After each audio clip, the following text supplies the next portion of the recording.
Hello everyone, hi. So, I have been studying literature for almost a year at this point at the University of Vienna, and I make a lot of videos about that here on my channel. I talk about my experience, what it is that I'm currently learning.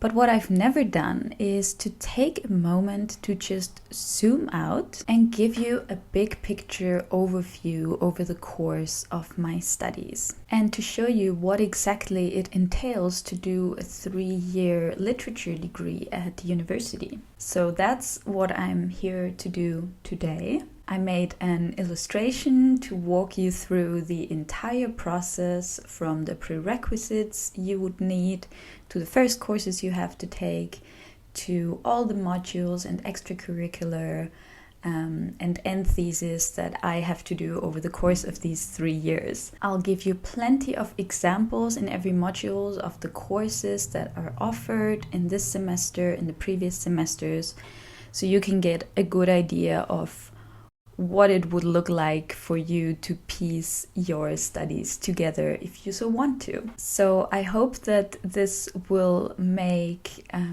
studying literature a little bit more tangible for all of you out there. Oh yeah, before we get into it, I have recently opened a Ko-fi account. That is a website that allows viewers of this channel to support the channel financially. So if you're enjoying these videos, if you're getting value out of them and you would like to leave $5 or however much you want, then I'll link it as the first link in the description box below. I appreciate you all so much for doing that. The money goes directly towards the channel and it makes it possible for me to keep these videos going that I enjoy so much. So thank you a lot for that, and let's get into it now. So the first thing you'll see is that I study comparative literature, and what that means is that I don't focus on the literature of one language only, but we're encouraged to see literature as a world phenomenon.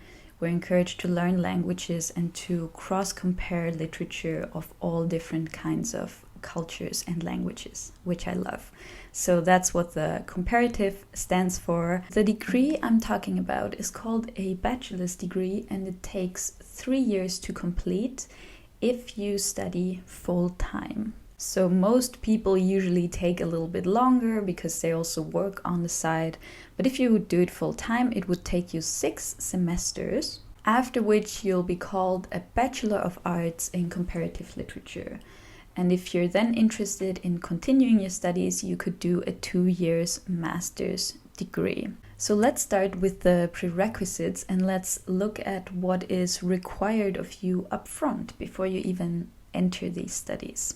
So there is no entry exam in this sense, but what you do need is a high school diploma. I think that's pretty usual in all universities.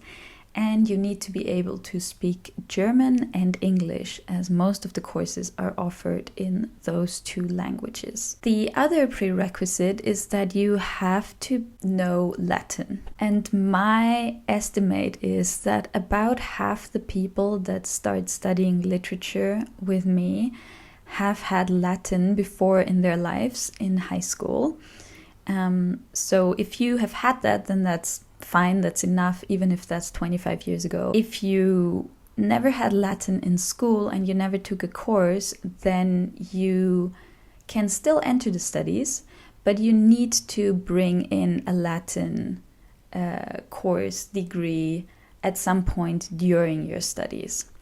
So if you're unlucky and you didn't choose Latin in school, then that's just like an extra thing that you have to do during your studies that doesn't really get you any credits towards your degree because it is a prerequisite. All right, and with those, you're good to go to start your bachelor's degree. I wrote here on top that the entire degree is worth 180 ECTS. Those are credit points that are used in most of European universities. And those are there to indicate how much studying one has to do to finish a certain course. So usually one ECTS means about 20 to 25 hours of work. So if you're a professor and you're putting together a course, then you have to think about how much time that you think the students will need to pass your exam and to know the contents of your course.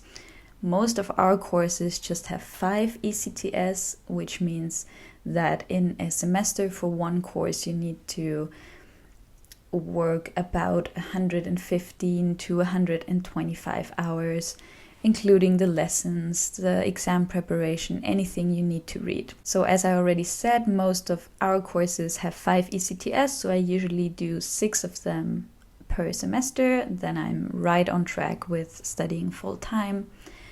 However, my Norwegian course at the moment actually has 12 ECTS, so it's very, very intense. I have to do a lot for that. And then I also have another example of like an introduction, an overview course to German literature that just had 2 or 3 ECTS because it was relatively easy to follow and there wasn't too much homework or anything. So yeah, that's the range. And as our semesters usually are 4 months long, if you do 30 ECTS and you study full time, that means that you're going to be busy with uni for about 40 to 45 hours a week.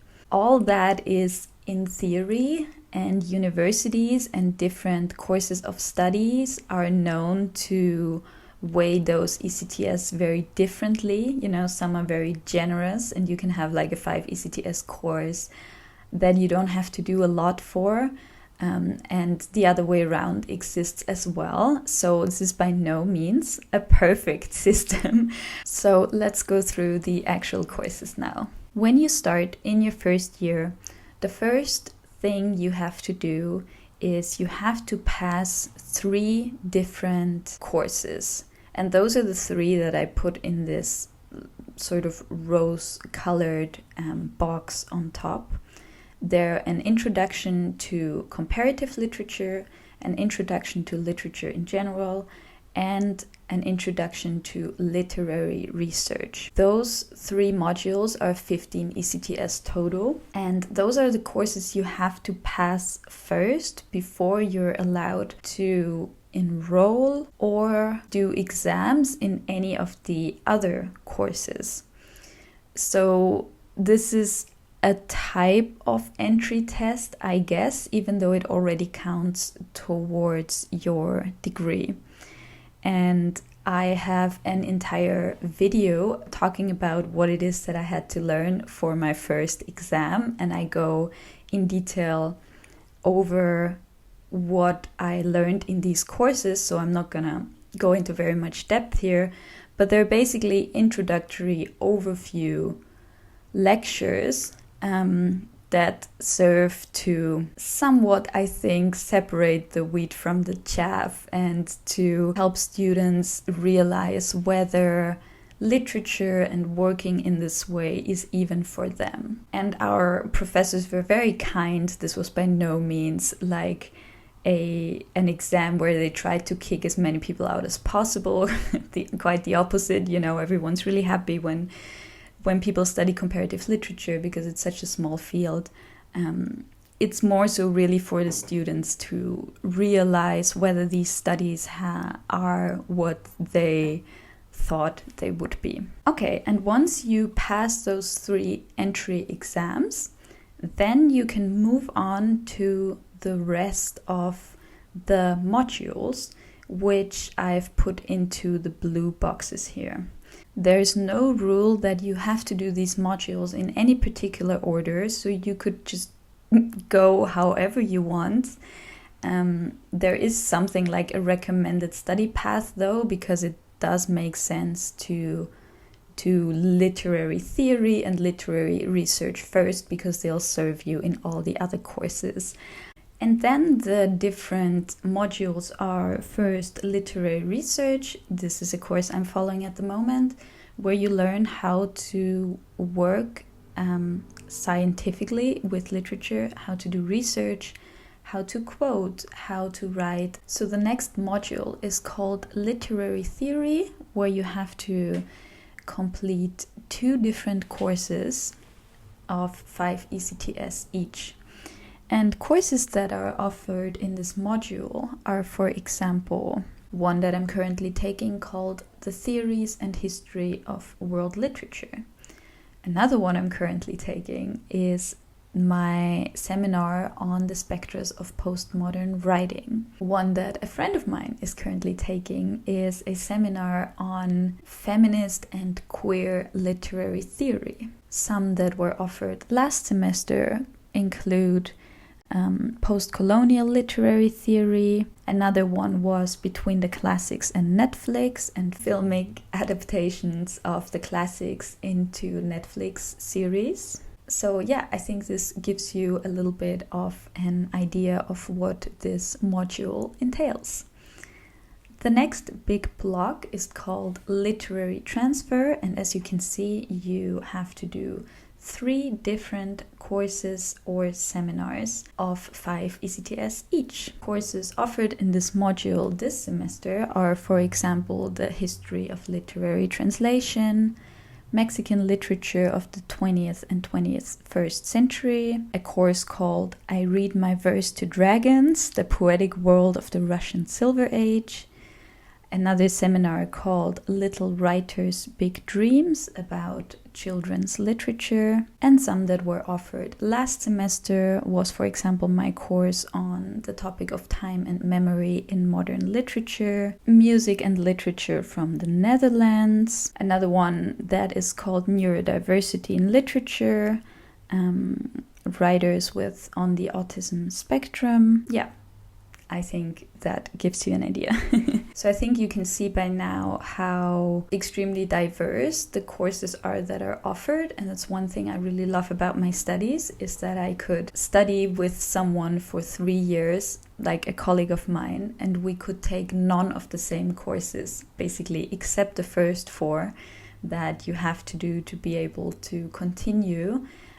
We could choose to go into completely different directions.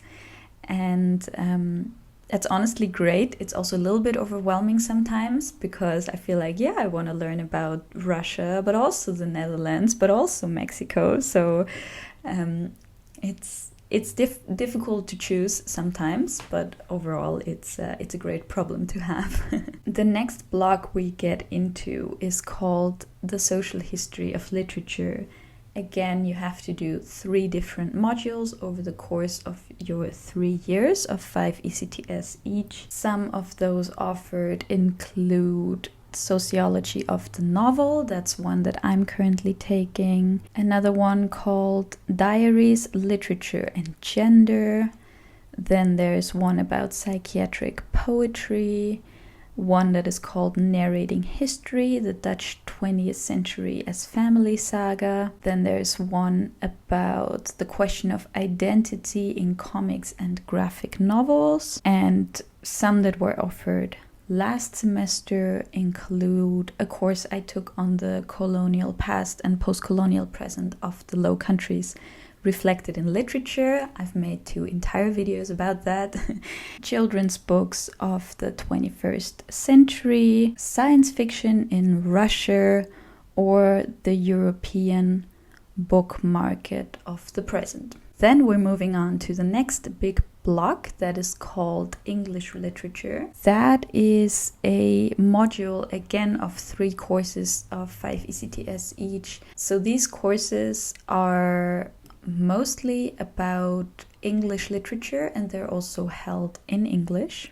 And those courses don't have super appealing names. They're usually just called Literature Survey, Literature Survey 2, North American Literatures, a Critical Perspective, Climate Change and Climate Crisis, Science Activism and Policy in the Climate Emergency.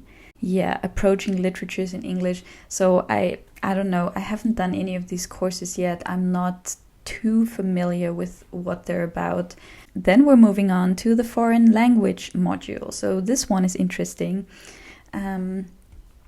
So as I said, in order to be able to even do these studies, you have to have a knowledge of German, English, and Latin already. And then the idea is that within your studies, you choose a third living language that you study and you learn how to speak and read, because if you're doing comparative literature, there's a big emphasis on being able to read the original texts. And they say that speaking 3 languages is really like the minimum if you're doing comparative literature, because, I don't know, otherwise it's just not fun. You're not going to get very far in your pursuit of, comparing translations and just working with the original. So, in theory, you could choose any language you want. The only thing is that you have to do all of these 15 ECTS in the same language. So you can't say you do a little bit of Spanish and a little bit of Japanese. It has to be either all Spanish or Japanese or whatever other language that you're choosing. I've personally chosen Norwegian. A friend of mine is doing Russian. We're learning both of those from zero. I hope that's not too confusing.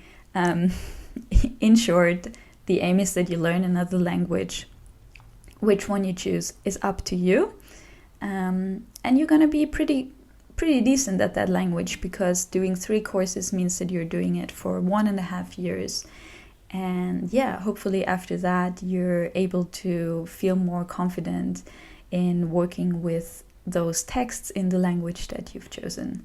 Okay, and then we get to the next module that is a little bit confusing, because for your 9th module, you can either choose comparative literary history, or you choose literary knowledge, or you choose applied literary studies.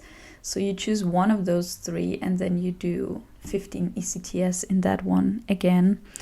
If you choose comparative literary history, there's courses like the history of German literature from 750 until the present, or introduction to Finnish literary history, or introduction to Hungarian literary theory, or New Czech literature, or Polish literature. If you choose literary knowledge, there are, for example, courses like Identity and Sexuality in African Literatures, New German Literature, Plants in Literature of the 18th century until the present, Japanese, Brazilian identity constructions in literature, Modern Turkish literature and cultures, Black European literature, modern Greek poetry. So a big array of possible directions you can take that one in. And then if you choose applied literary studies, that goes a little bit more in the direction of maybe doing an internship at some kind of library at university or somewhere else. That's very encouraged. Those courses in there are often about the current publishing practices. So there's a course on the European book market, or one called Literature and Media. So as the module says, it goes more into applying your knowledge and sort of getting into the field of current publishing, or what it means to work in a library, things like that. So all those blue courses that I was talking about up until now, they're the heart and centerpiece of studying comparative literature, right? Everyone has to do them. However, there is sort of a big chunk of what we're getting to now that is called extracurricula. I'm putting that extra in quotations because it doesn't mean that they're optional. You have to do a total of 60 ECTS of extracurricula. It's just that you have a very free choice. They don't necessarily have to do something with literature. So I'm gonna run over the screen the big list of extracurricular studies that you can choose from. And the idea here is that those are courses that don't necessarily have to have literature at their center. You know, you could, for example, do a whole lot of courses in Egyptology, or you can do philosophy or sociology or the European history of music or history or global corporate management. You know, it can go really far outside of the realm of literature, and that is kind of also the idea, I think. I'm probably gonna do German literature, an introduction to philosophy, and aesthetics and cultural philosophy. Or maybe I'll do Scandinavian literature and culture. I don't know yet. I haven't started with those yet. It's encouraged to push those a little bit more towards the end of your studies. And that's so the extracurricular you have to choose from this list, and then where it says alternative curricular, that just means you can do 15 ECTS of whatever you want. Like, it doesn't even have to be on this list. You can do an introduction to medicine if you want to. Like, just find truly anything you want and you can put it in there. Like, it's great. I'm probably going to use it to do more language courses. So as you see, it's very free. And then when you have done all of these courses, then you can write your 2 bachelor theses, which, you know, we have to write 2. That's a little intense. And there's always like 3 different topics offered every semester that you can choose from. For example, this semester, one of the topics for the bachelor's thesis is Jorge Luis Borges and world literature. I mean, I would have loved to do that one. Last semester, there were bachelor theses on unreliable narration, or one that is called Sympathy with the Devil. And that is all about how the devil is displayed in literature. Interesting ones to choose from, I would say. Yeah, and then if you do that, you have your degree. That is it. And if you're really good and really fast, then it's only going to take you 3 years. And that is it. I mean, I think I haven't forgotten anything. I would also love to hear whether you are also studying something in the realm of language and literature or something completely different. Let me know how it differs from my curriculum. Let me know if you're thinking about studying literature, and also let me know if you have any questions. I'm super happy to read your comments. I'm happy to answer them. Send me an email if it's more in depth. I'm always happy to read from you. So thank you again for watching, and I'll see you again very soon. Bye-bye.